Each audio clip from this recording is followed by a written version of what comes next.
Hiya everyone, today I'm going to be doing a little video, just a quick catch up to let you know how I'm getting on with the ADHD medication and how it all started quickly. I'm going to be as brief as I can.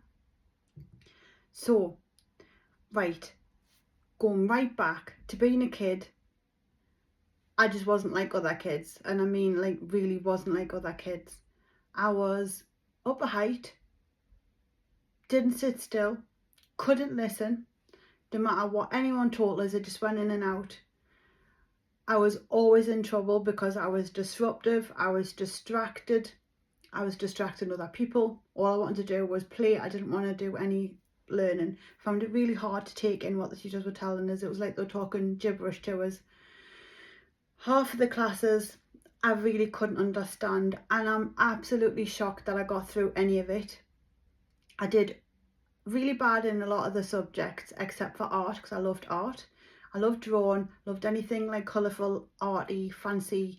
Didn't like PE because of the way the teachers were, but anything that burned me energy off I used to love.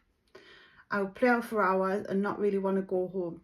At night time, going to bed, couldn't sleep ever. I always remember being little and lying in bed and thinking, I feel like I can feel my clothes, I can feel the bed, I can feel the cushions, the pillows, and I just wasn't sleeping. There was just no sleep, and I used to lie there for ages, all tensed, wondering why I hadn't gone to sleep. And that was a lot of my childhood.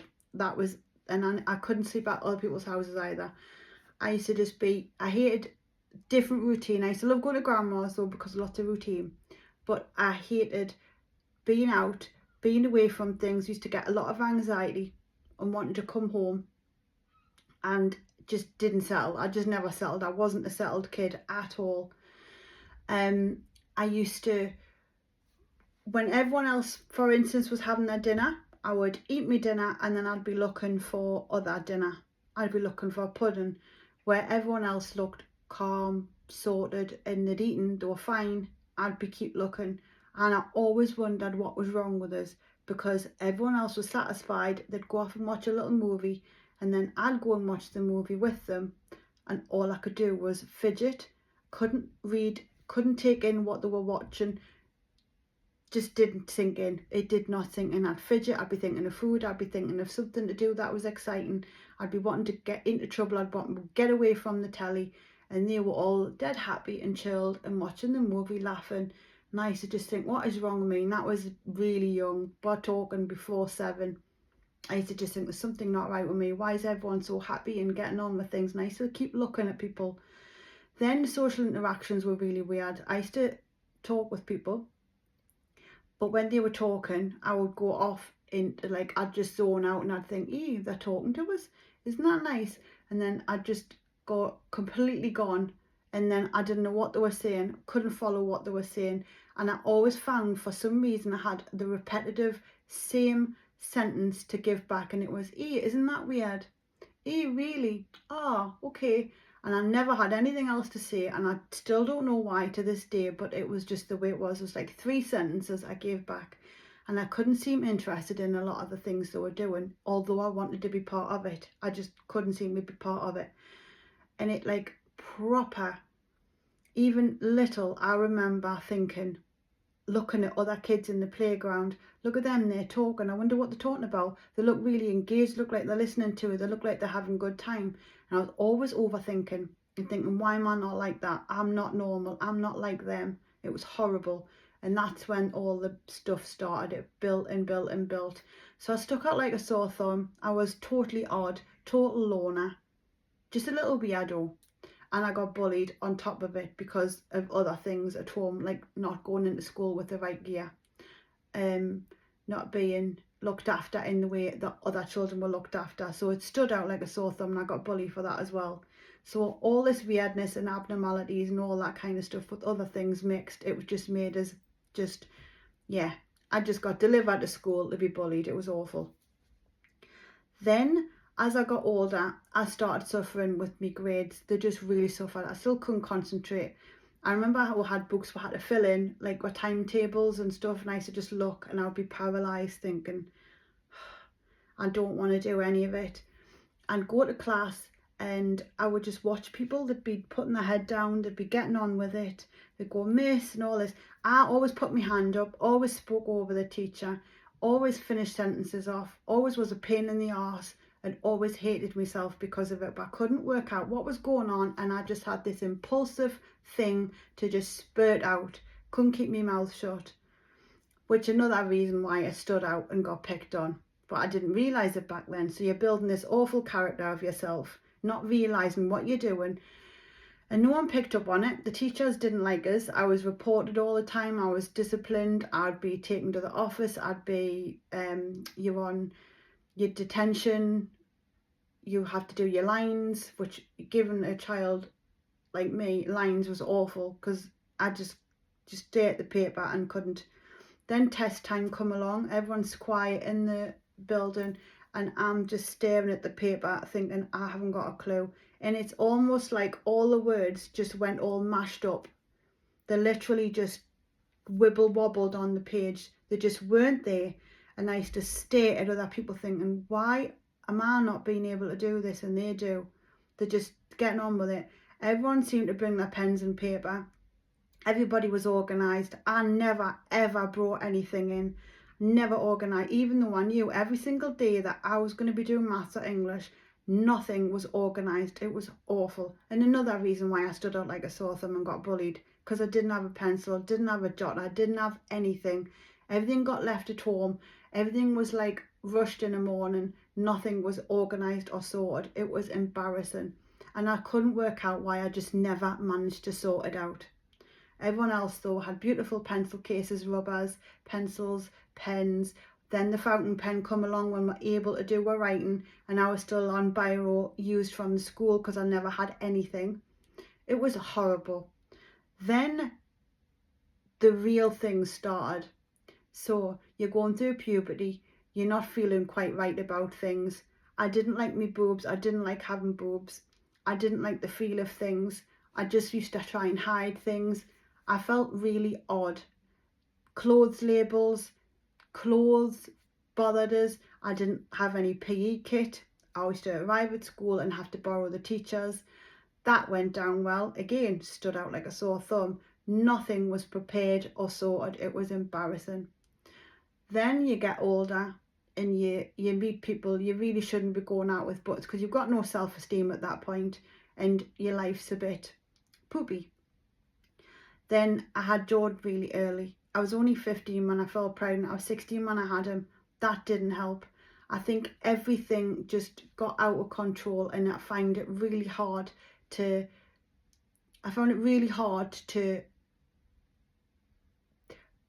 again be normal. I used to look around, everyone was at the school gates, I was the youngest mum, and I just stuck out like a sore thumb.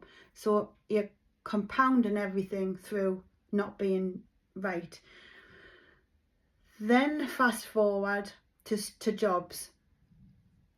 Boring, absolutely boring. I'm lucky to get 2 years at normal like other jobs, and I would just get so bored and just climb the walls and not want to be there, want to be anywhere but, want to move around, pace around, agitated beyond belief, just about get by. All this time I'm learning to copy people, learning to mimic what they say back in conversations to look normal. Then I get into like jobs where I enjoy a little bit more, but there's always something that lets us down. I'm late because I've got terrible, no sense of time whatsoever. Even when I've got a watch on as a mobile phone in front of us, alarms going off, I don't seem to get to places where I need to be on time. Find it very hard. I'm just starting to get there now, and it's because I'm having to leave early. But if I leave everything till when other people do, it's not going to happen. Trying to put everything together in a bag to put to work is really hard. So I'll get out the door, I forgot everything, I've got to come back in. It's not good. This is my life. I've always thought there's something not right with us. What the hell is it? Then fast forward to my YouTube. I made it really big on YouTube, did so well with it. Got massive anxiety with what happened. I know a lot of you know a little bit about that with the management system that let us down. But around all that, trying to schedule and organise all my work, I just couldn't, and I couldn't figure out why. I just thought, oh, it's because I'm not business educated. But I let things slip us by. I didn't answer emails that I should. I was literally paralysed, not knowing how to answer things, just not dealing with it, just knowing I should, leaving everything to the last minute. Same with the work at school, leave homework to the last minute or not at all.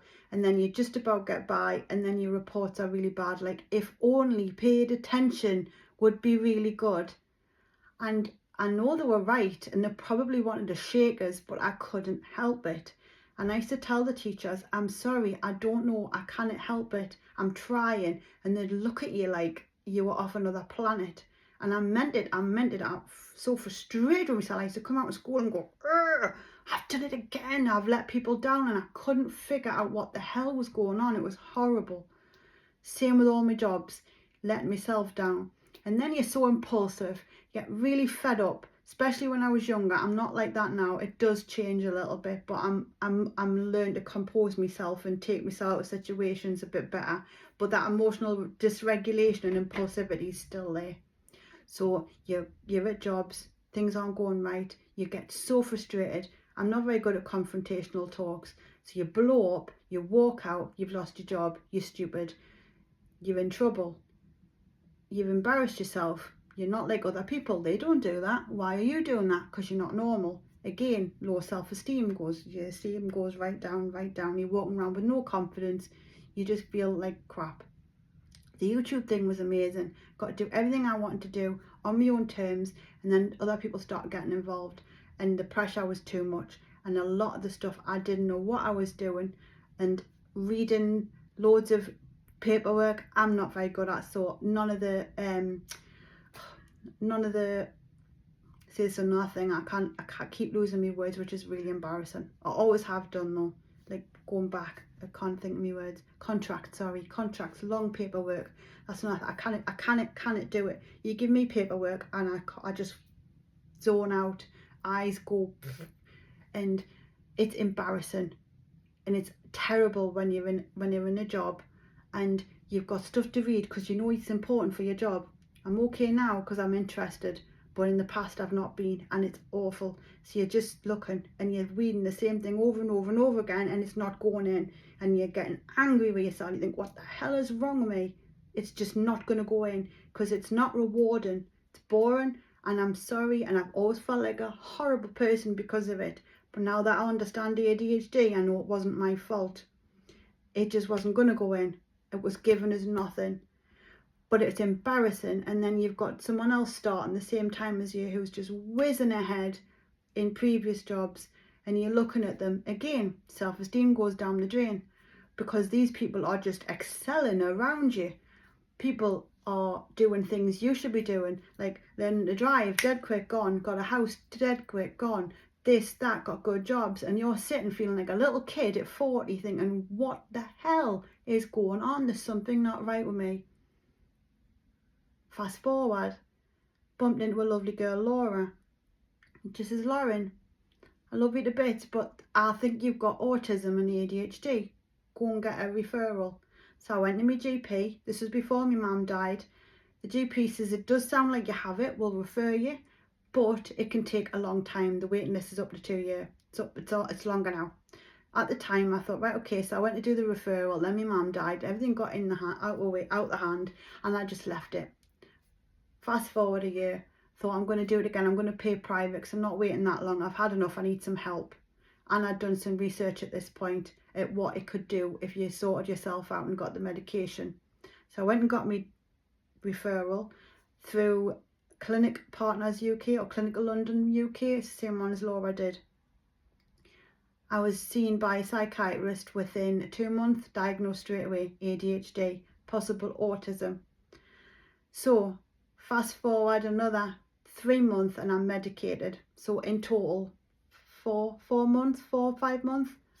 So I got to speak to a psychologist who said, strongly suggest go back to your GP and get yourself a referral for autism as well. Because everything I said when we kept saying it's the autism, it's normal, it's autism.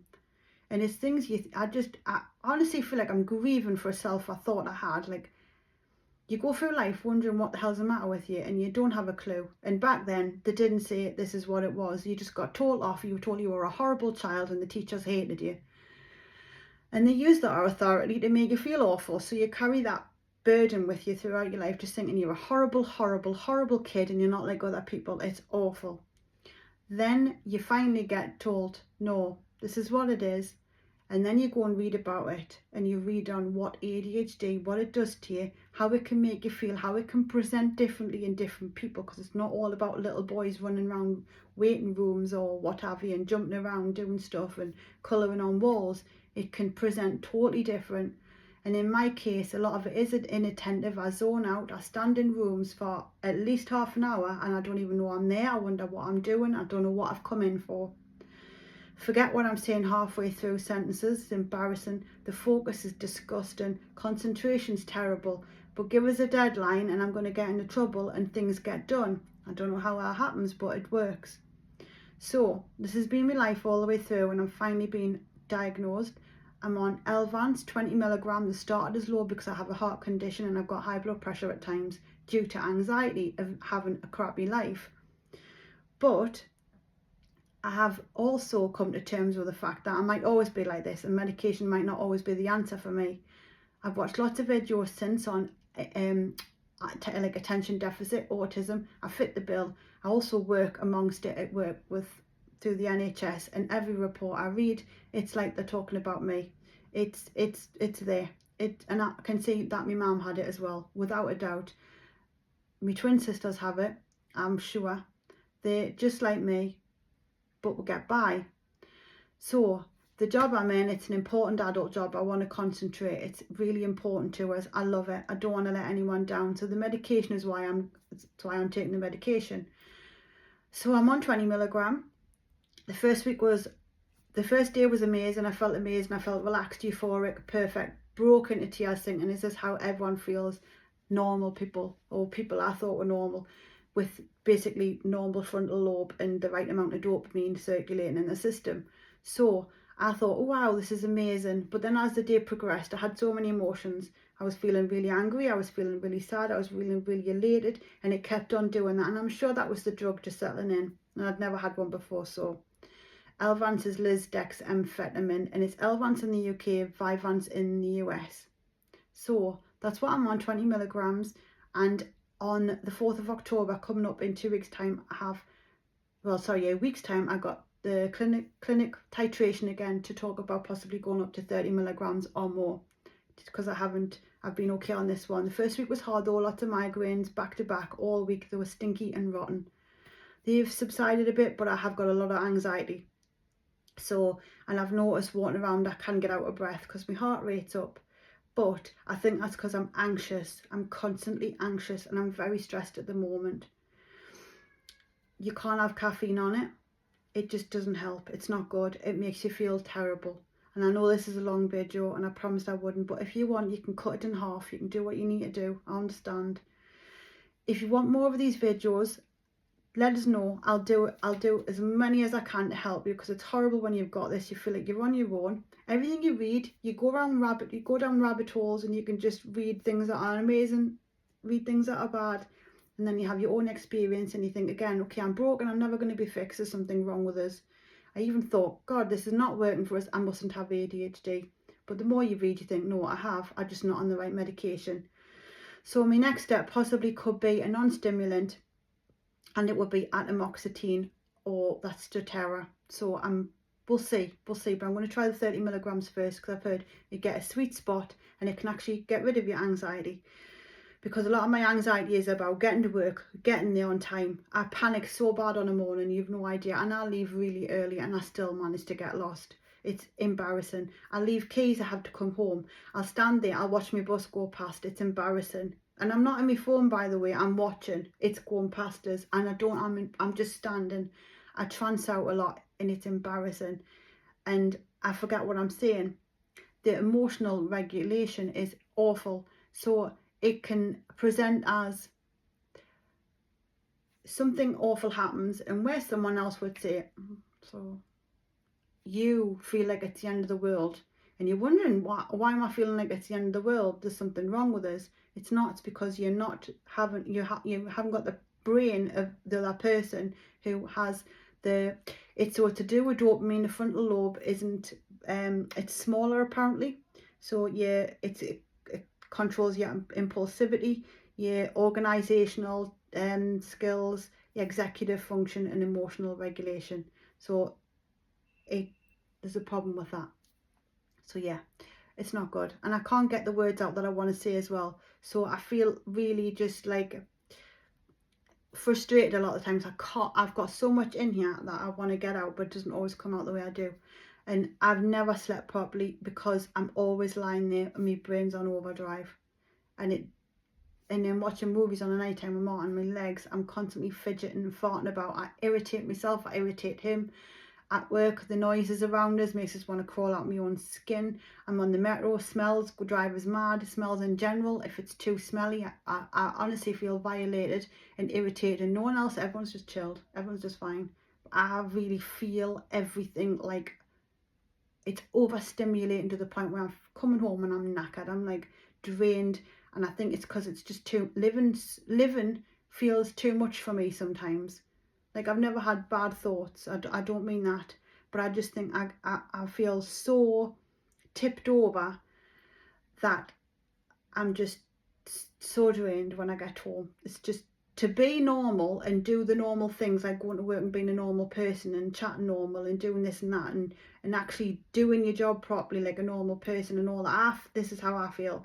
It burns my brain out so bad that I come home and there's nothing left. But I want to be part of it. I want to do it because I want to do it. I want to do it. So I'm trying to figure out ways to do it. So hopefully the medication will help with some of it. It'll help with the anxiety as well. The anxiety of not being able to be like everyone else. It's a constant struggle. It's a constant battle. And if you've got it, you'll know exactly what I mean. It's horrible. And if you've got both autism and ADHD, my heart goes out to you because, yeah, it's hard. Your life's going to be hard. And, yeah, you'll get all sorts of emotions. But I am hopefully going to go on 30 milligrams soon. I will let you know how that goes. I'll do another video. I'll do another update. If there's anything else you want to ask us, please ask away. Ask any questions. I do a lot of reading. I'm not a doctor though, so I can't advise you on anything like that, anything serious medication wise. I can just tell you what I'm going through, what I'm doing, and how it's affecting me. But yeah, I hope this has helped someone. Hope it's helped make you understand that you're not alone. It's not just you. There's loads of things. Oh, the rejection sensitivity as well. That's a big one. Like really, really, really bad. I take rejection super bad to the point where it hurts us, like it hurts my heart. And I mentioned this ages ago to a therapist because I didn't understand what was going on. I just remember if the minute I feel rejected, and it's not by everyone because some people don't matter to us and it doesn't matter, but for some people that matter to us, if I feel rejected, I go into this place where it hurts to be, and it's like red and it's wrong and it's painful, and I just want to run and get rid of this painful feeling. And I never understood what it was. And it's instant. You don't even have time to think about it. It's just instant. And you just go to the worst case scenario. You ruminate, you chew on it, you're not going to sleep, your heart will be up, your adrenaline's pounding, you feel unwell, and you just want to dump it and get away from this feeling, but you can't until you feel better or until you've had an answer that calms what you're feeling. It's awful. It is absolutely horrible. And I didn't realise it was part of ADHD. And it's because your brain isn't regulating your emotions properly. It's awful. So there's coping mechanisms you can put in place, but they only work so far if something you're feeling is instant. It's not like I'm having time to get angry. It's there. And it can be anything, just sets you off. So I'm looking forward to seeing if any of the medication helps. There's a few different ones as well, but it's got to be an all-encompassing one. It's got to work for everything that you're going through. You've got to get the right one. So I'm willing to try different ones, and then other than that, I'm just going to give up and just, I don't know, maybe be broke forever. I don't know, because I don't know if therapy can help me totally, because my mind feels very I don't take things in like other people. It's like, Martin will say it's like Groundhog Day sometimes. You get told something one day and then it's completely wiped out your brain the next. Even though it makes sense to you and you're taking it in and you're listening to it one day. It's really weird, but it's just a horrible thing to go through. Apparently that's very autistic, the hyperfixating, the hyperfocusing. It can be ADHD too. I don't know why we do it, but we do it, and it's horrible once you get in them places. It's good when you, like, it's good because it's applying to my job at the minute. I'm loving it, but it's not good when it's on something bad and you just got it in your brain and you can't sleep. It won't leave you alone, and it's repetitive and it's obsessive, and it just won't back off until whatever it is gets an answer, or there's like a full stop, and then you can relax and you'll go on to something else. It's horrible. It's an absolute horrible thing to have. And again, I didn't know what it was, but when you read about it, you think, oh, that makes sense. So now what do I do? So that's the phase I'm in at the minute. I've accepted it, I've grieved, and now I'm ready. What do I do going forward? Because I don't want to be like this forever. It's cruel. I want some peace from it. I'm tired. And I'm sure a lot of you feel the same out there. It's tiring. It is so tiring. But anyway, yes, ask us anything you want. I'll always try and help. I know this is a really long one. Like I said, bite size it. If you have, cut it off, come back to it. Do what you need to do. But I hope it's helped someone. Please let us know. Please like the video, share it. Just let us know if it's of help, because then that helps me. And then I know what I put out, okay? See you all in a bit. Zoom, zoom.